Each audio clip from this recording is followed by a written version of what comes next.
Welcome to the Nick Blevins Family Ministry Podcast. Our goal is to help you maximize your church's potential. You'll hear from top leaders in children's, student, and family ministry about the principles and practices they use. Now here's your host, Nick Blevins.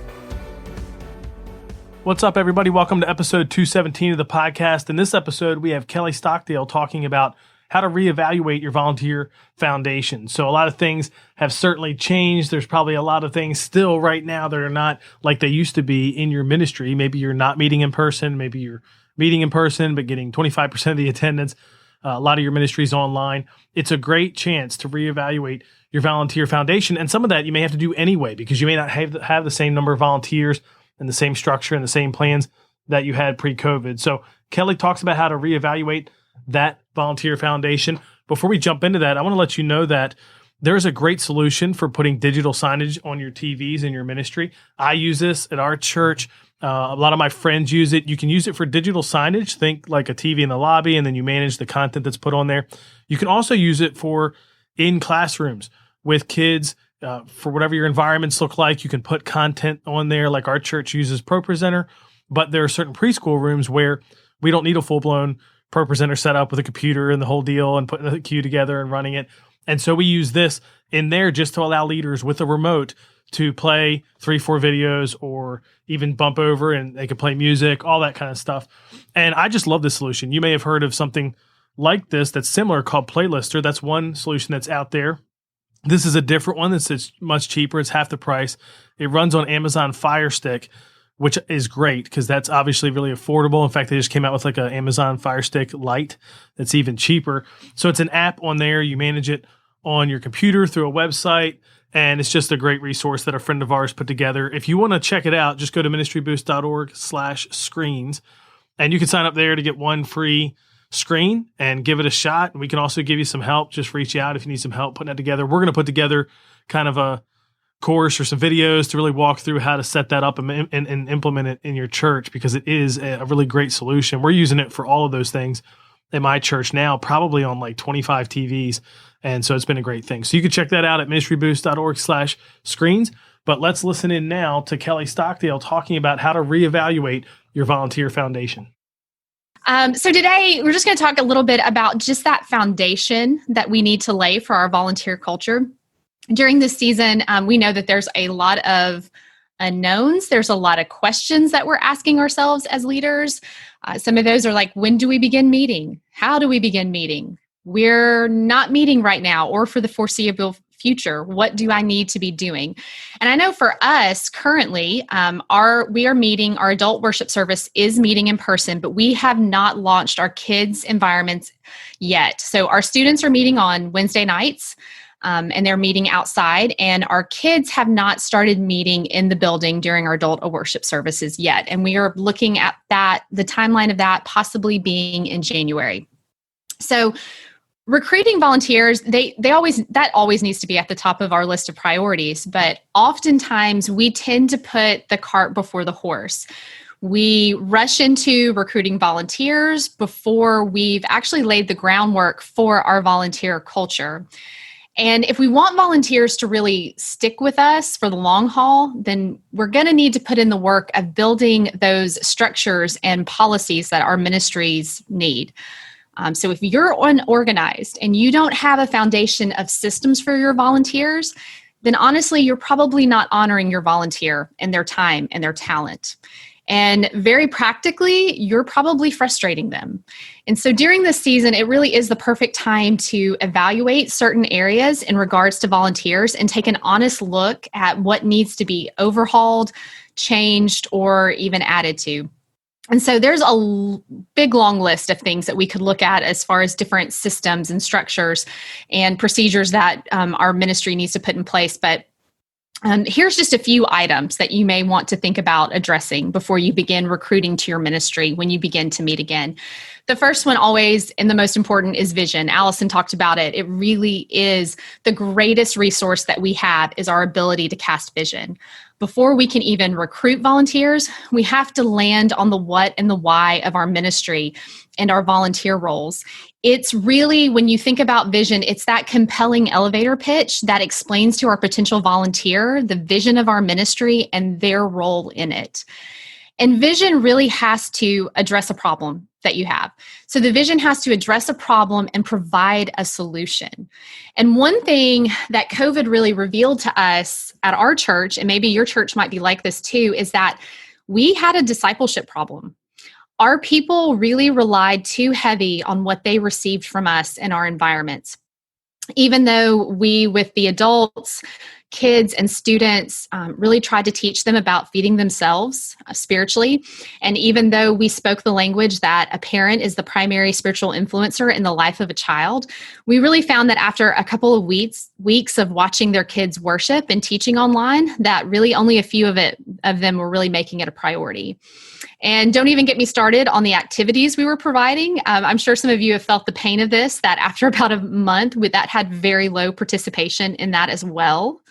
Also found that our Zoom calls, that less and less kids were participating in that. And so we had to really get honest with ourselves about what our families were willing to do in their home in this season. We had to take into account the varying ages of their kids. And we've had to ask ourselves, is it realistic for us to think that a parent would sit down and do a separate lesson with their preschooler and then their elementary age kid, and then also watch our live stream for the adult worship service? And so, because something that we found that to be very important for us is that we wanted to make conversations in the home as easy as possible for our families. For us, that meant that we had to change our curriculum to put our adults, kids, and students on the same page.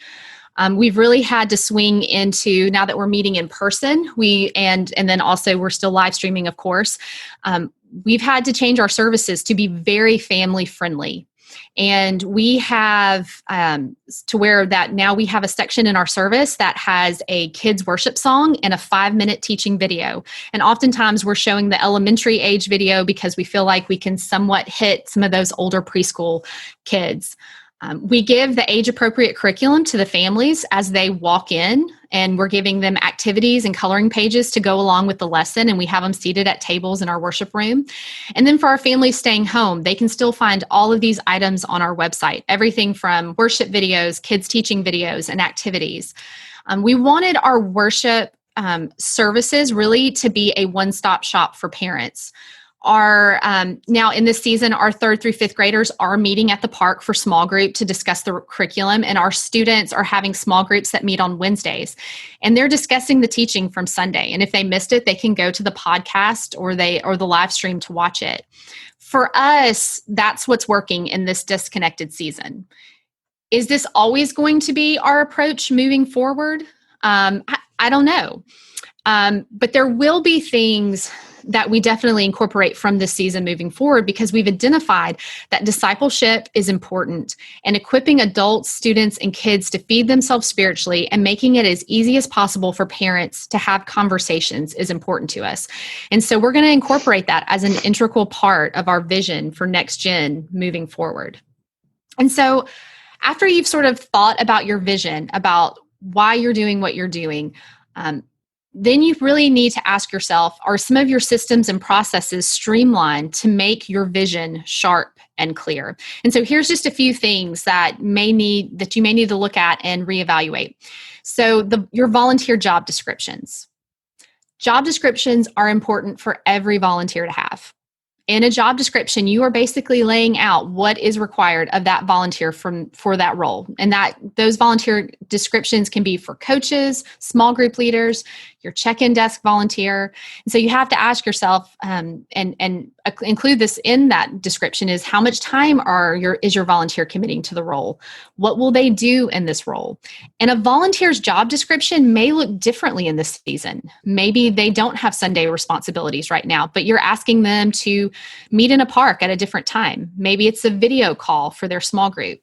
Care, we know, has always been important, but it may need to be elevated more during the season because we've got kids that are not returning to our environments. And so volunteer job descriptions are important to look at and see if they need to be reevaluated. And then you have your volunteer handbook. Every ministry needs a set of policies and procedures for their volunteers. Your volunteer handbook consists of things like emergency plans, diaper changing procedures, volunteer requirements. Those are all examples of things that you can find in your volunteer handbook. Guidelines for reopening our environments and the care and the safety that we take within them is of extreme importance. The cleaning protocols, the social distancing, all of that stuff, it needs to be included in your volunteer handbook. We could possibly be in this season for upwards of a year. This needs to be a part of the expectations that you're communicating to a volunteer as they onboard. And then another thing to think about is just your volunteer application and leader agreement. Do you have one? A volunteer application really helps you to get to know your volunteers. It helps you to assess if this is just the right role for them. Your volunteer application should include things like a volunteer's testimony, references, just basic information about them. And then a leader agreement really outlines the kind of character that we want a volunteer to display. It speaks to situations like social media behavior, drugs and alcohol, relationships. And really the reality is that many of our volunteers will use this season as a reason to disconnect. Disruption often gives people permission to disconnect, and this season has been very disrupting. Many of our volunteers will not come back right now for the simple fact that they don't feel comfortable. And volunteers not returning is not indicative of their spiritual temperature and whether or not that they are sold out to be a part of your church. And we can't take it personally as that. We know, and I'm sure we felt it so much in our communities, just of how really divisive COVID can be, that people fall in different spectrums of how they view it and the safety and the precautions that they take in it. And so for us, as we're looking ahead to the time that we begin meeting again in our kids' environments, we are going to ask that parents who drop off their kids and sign up, that they serve at least once a month. Because our thought is that if they're comfortable dropping their kids off, then they should feel comfortable serving to make up for some of our current volunteers who are not serving. And because of this possibility of new volunteers, we really do need to find a way to assimilate our volunteers as quickly as possible. And so we need to have, background checks, and we need to get to know our volunteers rather quickly.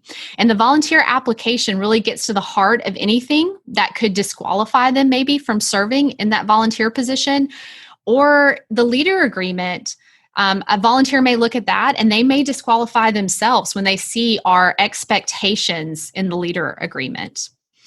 And so the last one that you want to really look at is your volunteer onboarding process. What is that process? What does it look like? Is there an orientation? Is there an apprenticeship, an interview? We need to have a clear process outlined for every volunteer to go through before they're able to serve.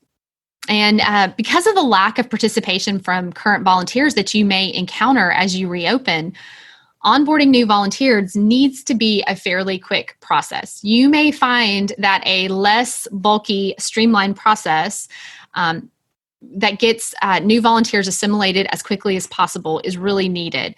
I know for me, I like to actually go very slow on the onboarding process. Sometimes it takes a month before we can actually get a small group leader, which I think is one of the most important positions in the life of our church. I sometimes take what is a month to get a small group leader ready to go and up and serving. Because I want to make sure that this is a position that they feel comfortable in. I don't want to put a small group leader in the life of a kid or a student to feel like, whoa, wait, I didn't, for the volunteer to say, wait, I didn't know that this is what it all entailed. And then they would, end up hopping out on the kids. So I like to take a long time to get a volunteer onboarded. not in this season. I can't afford to take a long time to get them assimilated in this season. And so I need at least that 1 to 2 week turnaround time. The best case scenario for me is to have a volunteer observe and be trained on the spot. Then with contact from one of our coaches just about the volunteer handbook, application and background check and leader agreement. And the next time they're on the schedule, they should be good to serve. And so those are a lot of the what's to think about as far as when you're thinking about laying the groundwork for your volunteer culture and the systems and the procedures. And so you may be asking yourself, well, how do I do this? Where do I get some of this information from? Like, I don't want to start from scratch. And you shouldn't start from scratch because there are plenty of people who have gone before you to write all of these applications and handbooks and even reopening procedures. Facebook groups, ministry Facebook groups, much like the Ministry Boost one, is great for surfacing information about what other people are doing. I love to go through some of the many ones that I'm a part of. And every time I see somebody share their reopening plan, I am picking that thing up and I'm saving it to a file on my computer. So that way, when it's time for us to reopen, I have some really great thoughts from other leaders. So I'm not starting from scratch. I also love to check with just local ministry leaders from my area. I like to check in with them and just ask them, hey, what are you guys doing? What are you thinking? What are you seeing? So make sure that you're developing relationships with local leaders that have the same job as you. There's a ton of ministry websites out there that have example volunteer handbooks and leader agreements and applications. In fact, I think 10 years ago when I was getting started in ministry and I was trying to write my volunteer handbook, I went onto a site that Kenny had, his children's ministry online, and he had several sample volunteer handbooks. Downloaded one that resonated with me and changed a lot of the language and added some of my stuff. No reason to start from scratch. And then I also love Go Weekly from Orange is a great thing that we've always subscribed to. They give you documents that you can edit, and it's so easy to take some of their stuff that they've done with the groundwork. So don't start from scratch on any of this because good leaders are always willing to share. And the last thing that I would just say about this, let's honor our volunteers that are giving up their time and giving away their lives to serve by setting them up for success through our systems and procedures. Kelly shared some great ideas there about how to reevaluate your volunteer foundation, something we could do really every year probably to keep things running well and keep things based on what matters most. But certainly now in the midst of COVID-19 and wherever your church is, in terms of meeting again and online ministry and all that, this is a great time to reevaluate. And here are a few action items I took away from that. 1, state your clear vision. What is your vision? Not 7 pages or 7 paragraphs, but what's a statement? Maybe it's 15 words that could clearly state the vision for your ministry. It talks about the problem, or at least makes you aware of what the problem is, and gives a solution, like a picture of the preferred future. If you can just come up with that one line, you can use it in a lot of different ways to inspire your volunteers, to communicate to parents, to recruit volunteers, many different ways that you could use that.